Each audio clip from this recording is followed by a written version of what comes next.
हिंदू धर्म में महिलाएं अपने पति की लंबी आयु के लिए कई तरह के व्रत रखती हैं। इन्हीं व्रतों में से एक है वट सावित्री व्रत। हिंदू महिलाओं के लिए वट सावित्री व्रत का विशेष महत्व है।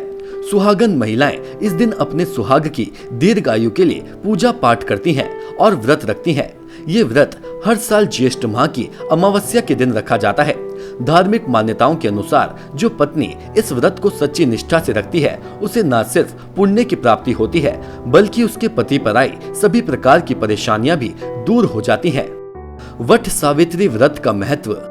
धार्मिक मान्यताओं के अनुसार माता सावित्री अपने पति के प्राणों को यमराज से छुड़ा कर ले आई थी। ऐसे में इस व्रत का महिलाओं के बीच विशेष महत्व बताया जाता है। इस दिन वट यानी बरगद के पेड़ का पूजन किया जाता है। इस व्रत को स्त्रियां अखंड सौभाग्यवती रहने की मंगल कामना से करती हैं। वट सावित्री व्रत की कथा। पौराणिक कथा के अनुसार भद्र देश के राजा अश्वपति के कोई संतान न थी। उन्होंने संतान की प्राप्ति के लिए अनेक वर्षों तक तप किया, जिससे प्रसन्न हो देवी सावित्री ने प्रकट होकर उन्हें पुत्री का वरदान दिया। फलस्वरूप राजा को पुत्री प्राप्त हुई और उस कन्या का नाम सावित्री ही रखा गया। सावित्री सभी गुणों से संपन्न कन्या थी, जिसके लिए योग्य वर न मिलने के कारण सावित्री के पिता दुखी रहने लगे।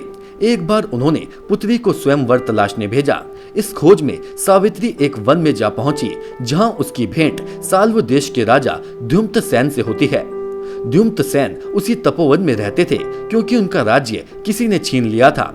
सावित्री ने उनके पुत्र सत्यवान को देखकर उन्हें पति के रूप में वरण किया। इधर ये बात जब ऋषिराज नारद को ज्ञात हुई, तो वे अश्वपति से जाकर कहने लगे, आपकी कन्या ने वर खोजने में भारी भूल की है। सत्यवान गुणवान तथा धर्मात्मा है, परंतु वह अल्पायु भी है और 1 वर्ष के बाद ही उसकी मृत्यु हो जाएगी। नारद जी के वचन सुन राजा अश्वपति का चेहरा विवर्ण हो गया। व्रता न होहिम देव ऋषि बानी।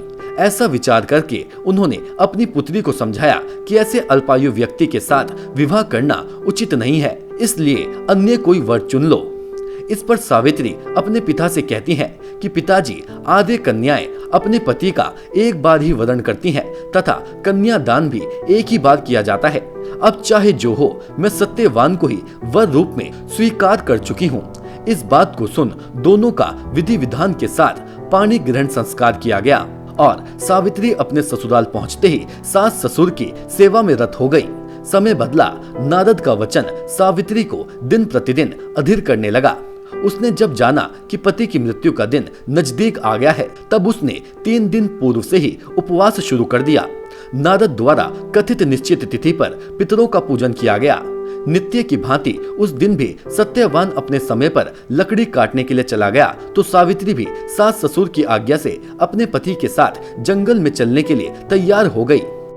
सत्यवान वन में पहुंचकर लकड़ी काटने के लिए वृक्ष पर चढ़ गया। वृक्ष पर चढ़ते ही सत्यवान के सिर में असहनीय पीड़ा होने लगी। वह व्याकुल हो गया और वृक्ष से नीचे उतर गया। सावित्री अपना भविष्य समझ गई तथा अपनी गोद का सिरहाना बनाकर अपने पति को लिटा लिया। उसी समय दक्षिण दिशा से अत्यंत प्रभावशाली महिषारूढ़ यमराज को आते देखा। यमराज सत्यवान के जीवन को जब लेकर चल दिए, तो सावित्री भी उनके पीछे पीछे चल पड़ी। पहले तो यमराज ने उसे समझाया, परंतु उसकी निष्ठा और पति परायणता को देखकर उसे वर मांगने के लिए कहा। सावित्री बोली, मेरे सास ससुर वनवासी तथा अंधे हैं, उन्हें आप दिव्य ज्योति प्रदान करें। यमराज ने कहा, ऐसा ही होगा और अब तुम लौट जाओ। यमराज की बात सुनकर उसने कहा, भगवान, मुझे अपने पति देव के पीछे पीछे चलने में कोई परेशानी नहीं है। पति के पीछे चलना मेरा कर्तव्य है। ये सुनकर उन्होंने फिर से उसे एक और वर मांगने के लिए कहा। सावित्री बोली, हमारे ससुर का राज्य छिन गया है, उसे वे पुनः प्राप्त कर सकें, साथ ही धर्म परायण बने रहें। यमराज ने ये वर देकर कहा, अच्छा अब तुम लौट जाओ, परंतु वह ना मानी। यमराज ने कहा कि पति के प्राणों के अलावा जो भी मांगना है मांग लो और लौट जाओ। इस बार सावित्री ने अपने को सत्यवान के 100 पुत्रों की मां बनने का वरदान मांगा। यमराज ने तथास्तु कहा और आगे चल दिए। सावित्री फिर भी उनके पीछे पीछे चलती रही। उसके इस कृत्य से यमराज नाराज हो जाते हैं। यमराज को क्रोधित होते देख सावित्री उन्हें नमन करते हुए कहती हैं, आपने मुझे 100 पुत्रों की माँ बनने का आशीर्वाद तो दे दिया, लेकिन बिना पति के मैं माँ किस प्रकार से बन सकती हूँ। इसलिए आप अपने तीसरे वरदान को पूरा करने के लिए अपना कहा पूरा करें। सावित्री की पतिव्रत धर्म की बात जानकर यमराज ने सत्यवान के प्राण को अपने पाश से मुक्त कर दिया। सावित्री सत्यवान के प्राण लेकर वट वृक्ष के नीचे पहुंची और सत्यवान जीवित होकर उठ बैठे। दोनों हर्षित होकर अपनी राजधानी की ओर चल पड़े। वहां पहुंचकर उन्होंने देखा कि उनके माता पिता को दिव्य ज्योति प्राप्त हो गई है। इस प्रकार सावित्री सत्यवान चिरकाल तक राज्य सुख भोगते रहे।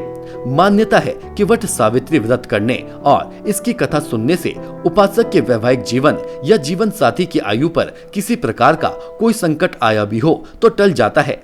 Bureau report, nation one.